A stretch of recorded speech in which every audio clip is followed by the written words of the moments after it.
सूरत फातिहा की फ़जीलत। सूरत फातिहा जैसी फ़जीलत रखने वाली सूरत उम्मत मुहम्मदिया सल्लल्लाहु अलैहि वसल्लम से पहले किसी उम्मत को नहीं दी गई।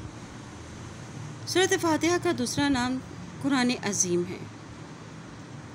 हज़रत अबी बिन कआब रज़ी अल्लाह ताला अन्हु कहते हैं कि रसूलुल्लाह सल्लल्लाहु अलैहि वसल्लम ने फरमाया, इस ज़ात की कसम जिसके हाथ में मेरी जान है, सूरत फातिहा जैसी सूरत ना तौरात में नाज़िल की गई, ना इंजील में और ना ज़बूर में। ये 7 आयतें हैं जो बार बार पढ़ी जाती हैं और यही कुरान अज़ीम है जो मैं दिया गया हूँ। सूरत फातिहा सारे कुरान मजीद का निचोड़ है। हज़रत अबू सईद बिन मुअल्ला रज़ी अल्लाह ताला अन्हु कहते हैं कि रसूलुल्लाह सल्लल्लाहु अलैहि वसल्लम ने फरमाया, उम्मुल कुरान यानी सूरत फातिहा ही सबा मसानी है और कुरान अज़ीम है। इसे बुखारी ने रिवायत किया है। और सूरत फातिहा पढ़कर अल्लाह ताला से जो कुछ भी तलब किया जाए अल्लाह ताला अता फरमाते हैं। सूरत फातिहा हर नमाज की हर रकात में पढ़ना वाजिब है। हज़रत अबू हुरैरा रज़ी अल्लाह ताला अन्हु कहते हैं कि मैंने रसूलुल्लाह सल्लल्लाहु अलैहि वसल्लम को फरमाते हुए सुना है कि अल्लाह ताला फरमाते हैं कि मैंने नमाज अपने और अपने बंदे के दरमियान आधी आधी तकसीम कर दी है, लिहाजा मेरा बंदा जो सवाल करेगा इसे मिलेगा। जब बंदा कहता है अल्हम्दुलिल्लाहि रब्बिल आलमीन तो अल्लाह ताला फरमाते हैं कि मेरे बंदे ने मेरी तारीफ़ की है। और जब बंदा कहता है अर्रहमानिर रहीम तो अल्लाह ताला फरमाते हैं कि मेरे बंदे ने मेरी सना की।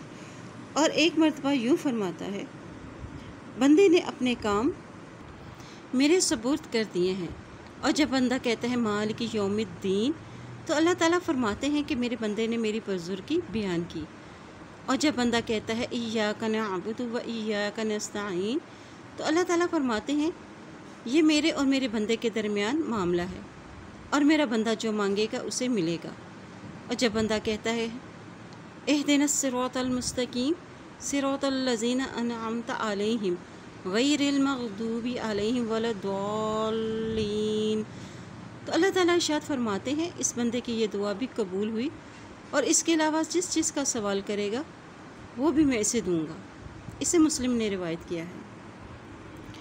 जादू, जनून, मिर्गी और साया जैसी बीमारियों में सुबह और शाम 3 दिन सूरत फातिहा पढ़कर दम करना शिफा बख्श है।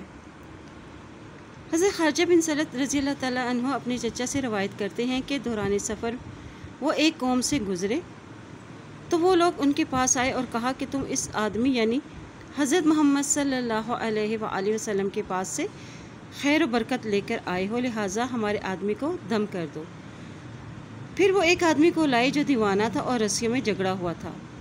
सहाबी ने 3 दिन सुबह और शाम सूरत फातिहा पढ़कर इसे दम किया। सहाबी जब सूरत फातिहा पढ़ लेते तो मामूली सी थूक मुंह में जमा करके इस पर फूंक मार देते और 3 दिन के बाद वो आदमी हशाश बशाश हो गया, जैसे कैद से आज़ाद हो गया हो। इन लोगों ने सहाबी को इसका कुछ मुआवजा दिया तो वो रसूलुल्लाह सल्लल्लाहु अलैहि वसल्लम के पास हाजिर हुए और सारी बात बताई। रसूलुल्लाह सल्लल्लाहु अलैहि वसल्लम ने इरशाद फरमाया कि खा लो, मेरी उम्र जिसके इख्तियार में है इसकी कसम। बाज़ लोग झूठे दम करके मुआवजा लेते हैं, तुमने तो सच्चा दम करके मुआवजा लिया है। इसे अबू दाऊद ने रिवायत किया है। और सूरत फातिहा अल्लाह ताला का नाज़िल करता नूर है। अल्लाह ताला हमें कुरान पाक को पढ़ने, इस पे अमल करने और इसमें गौर व फिक्र करने की तौफीक अता फरमाए। आमीन।